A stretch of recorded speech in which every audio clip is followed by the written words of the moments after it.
Here's the big lie. My story isn't that interesting. But here's the truth. Your story matters. Here's what I have. Do things and meet people. Learn to tell stories. See, this is part either 4 or 5 of a series on signature stories. And I already wrote to you about detailing, drumming, and learning to focus. I'm so excited for you to learn how to do this because these different things actually changed who I was, because I learned them at 24 and now my life is completely different at 28. And I want you to be able to learn this same thing. So grab some popcorn because this is a good one. I wanted this one thing more than anything else. When I was 16, I started working at a grocery store. Now I know what you're thinking, boo, that's boring.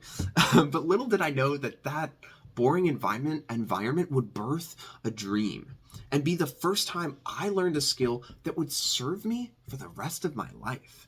See, I got this job because I wanted to go on a trip to Disneyland and pay for my younger sister to go to. Now I know, big brother brownie points, please hold the applause. but I got so much more than a trip to Disneyland. I got a gift, a skill that served me for the rest of my life. Now, what was this skill? I think you'll figure it out. See, I was taking Spanish 3, and at the same time, I was auditing a Spanish 2 class. Now, this grocery store served clientele who 90% of them spoke Spanish, and 10% only spoke Spanish. And I'd spend hours learning Spanish, then go to work and instantly apply what I was learning. I could help people find food faster, I helped them feel special, and I cared enough to learn something that was so important to them. That was when a dream was born. What if instead of just going to work and using my Spanish, I could be surrounded by it for 2 to 3 months? Years later, I got an email to go on a trip to Ecuador. It was only 10 days, but it was something that I wanted to do. I thought, wow, this is what I've dreamed about. But I simply didn't have the money. And I hated that feeling. I just finished a 2-year internship and I had $693 to my name. I was 20 at the time. I remember promising myself that the next time this opportunity came up, I'd be prepared. The turning point. I remember looking at that email and just feeling so helpless. Here was this dream I'd wanted for 3 to 4 years with no way to fulfill it. It sucked. But at the end of 2019, I got another email. The trip was happening. Again, April of 2020. I looked at the number, $3,693. And I remember thinking to myself, that's more than any car that I've purchased for just going somewhere for 10 days. And I'm looking at my computer, and I can feel the carpet underneath my feet, and I stare at that number for 10 minutes, $3,693. Am I really going to spend the most money in my entire life on this? A trip to Ecuador using half of my emergency fund? I mean, what would Dave Ramsey say? My palms are sweaty, and I'm looking at my debit card, and then at the number, and then back at my card, and I exhale. I push the button. Side note, have you ever had a moment where you're quite certain you made the right call, but it was still so scary? That was this moment for me. And I said to myself, okay, if I'm gonna do this, then let's do this. Not only did I spend the money, but I also enrolled in a Spanish 4 class, I had a conversational class, and I actually finished my associates in Spanish, or my AA. Now remember, I hadn't taken any Spanish classes now for 4 years. So this would be challenging. Going from no Spanish to Spanish 4, that's real hard. So now I'm fully committed. Learning, energy, money, it's all being invested. Why? Because I had a dream. But then something that no one had foreseen happens. COVID. March of 2020, I get this preliminary email saying the trip may be canceled. And I remember having some hope in March. Maybe it'll happen. Man, I sure hope so. I invested so much time learning Spanish again, money in the trip, energy and excitement to finally do this. But then I get the email. Trip canceled, money refunded, but I didn't want the money. I wanted the experience. F. Side note, have you ever planned and worked and done everything in your power, but still failed? But I remembered the dream. The dream was to live in a Central or Southern America, or a South or Central American country for 2 to 3 months. And I decided on Ecuador.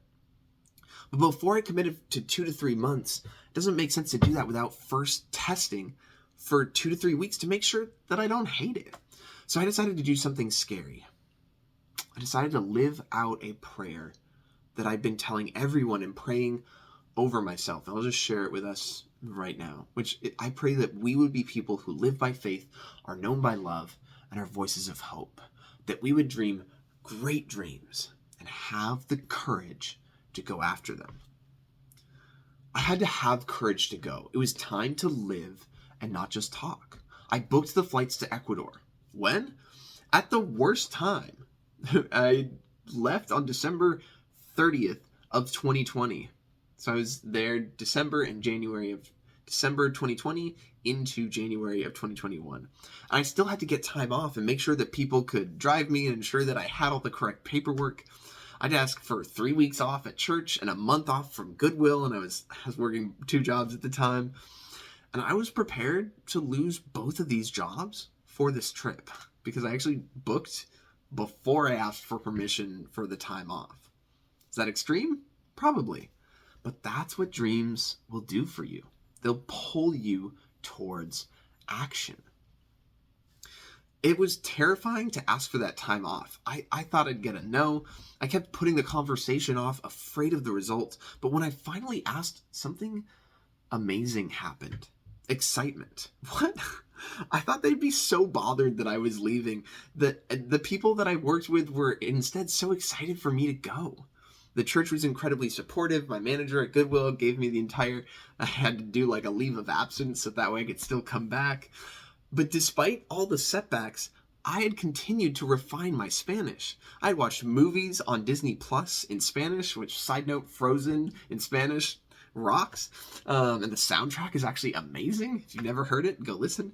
I found podcasts and would actually fall asleep listening to Spanish in my ears. And in the 6 months between when I was supposed to go, April of 2020, and when I actually went, basically January of 2021, I had significantly improved my Spanish. Now let me get one thing clear. I'd taken Spanish 1, 2, 3, 4, and a conversational class. But using it every day and writing and reading and being submerged in it, there's nothing like preparation meeting immersion. And I learned how much could be communicated through tone and through body language. And I had an amazing 2 to 3 weeks. And I also made friends who I could come back and visit over the summer. See, that first trip, that was just the scouting mission. I'd hoped to meet some friends that I made through Instagram. But Christmas Day came and I still hadn't met anyone yet. And this was 6 days before I was leaving. Frick. This might not work. But then something happened. December 28th, 3 days before I leave, I got a DM and it said, hey, here are 2 guys that you might be able to meet with. Here are their Instagrams and their WhatsApps. And I went, I can't believe this came through 3 days before I flew there. Talk about just in time. But sometimes that's how this works. Full commitment with no certainty of the outcome. And I met them the day after I landed. And I met some amazing people on the plane who actually lived locally, and they actually drove me to my hostel. They were amazing people. And while I was there, I was there for 17 days, and I only had one roommate in a 4-bunk hostel out of the 17 days that I was there. He was only there for 2 or 3 days. But the really cool thing was that I was surrounded by Spanish 24/7. And something clicked in me. My ability to speak and write and communicate in this language was in a place that I never knew it could be. So when I got back, I had to have a harder conversation. Because this was just the beginning, this was the scouting mission, now the real mission could begin. And I knew I'd want to go back. I'd met these friends who I thought could help me find a place for rent, but there was a risk. So I had to quit both of my jobs with no real plan, except that what I currently was doing wasn't the long-term plan. I was leaving something good for an unknown. But I had someone say something to me that I'll never forget and just be really grateful for. It was Michael Dacey, and he said, look, man, you're 24, you're single, you're not in like your career. There's never going to be a better time than now. And it was so simple. There won't be a better time than now. And there was one very important person who didn't think I was making the right decision, but I remember thinking to myself, if I don't do this now, I'll regret it for the rest of my life. I did something that most people don't do. I went against that one person and listened to everyone else who thought this was the right call. And so I did listen, and I quit both my jobs. Now, what they don't want you to know in stories like this is I've been wise with my money for years. So yes, I was taking this risk, but I also had time to figure out my next steps once I got back. And I knew what I wanted to get out of this trip. And I knew that I wanted to go on this trip. And I knew I also wanted to start a business of some type, not work at a church. I still had 1 year left of college, so I could take this trip and not lose anything major. And so I flew to Ecuador. I helped out with Mosaic Ecuador, and I had 2 months there. I ate more meals with people in those 2 months than the last 5 years put together. And that's when I realized I was missing something by not sharing meals and not sharing stories. But I also had something that I didn't expect. Time. Time without the ability to achieve. See, I thought, and what could I achieve while I was still sitting in a hostel with a beautiful view? See, I thought that this was what I wanted, but now for the first time, I wasn't working. And I had nothing to do except write, read, and think. I didn't have to work. And from 16 to 24, I've been working 30 plus hours in college or a full-time internship, and I had another business too. So I was used to doing so many things that most people thought I was crazy. That's just how I lived though. And suddenly I went from 100 miles an hour to 0, and I felt the whiplash. It gave me time to question who I was without the expectation of friends or family who knew who I was. The space allowed me to think through and make big decisions about who I wanted to be moving forward. My identity shifted in major ways. I quit a business. I stopped being vegan. But I also had another problem that I didn't expect. I'd achieved my first big dream. Yes! And oh no, what's next? At 24, there aren't many things that I'd wanted for 7 years. But it's amazing to have achieved this goal, but it's also a bit jarring to not have this goal to work towards anymore. Now, I do want to warn you, when you achieve your dreams, there's always fallout.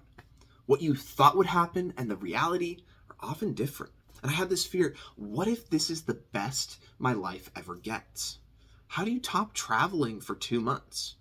But then I did something that surprised me. How'd that end up? Well, you'll have to subscribe for the next video, or go to my newsletter because it's actually already live there. But yeah, that's the thing. And the other thing with this story, if you want to watch, I have a playlist of before I went to Ecuador, during, and after, and you can watch that. It'll be linked down below. So you got to check out my newsletter down below. There's also a 5-day course. It's normally $97, but if you use the code FREE, it's free down there. Grab that, and I'll see you guys in the next one. Adios.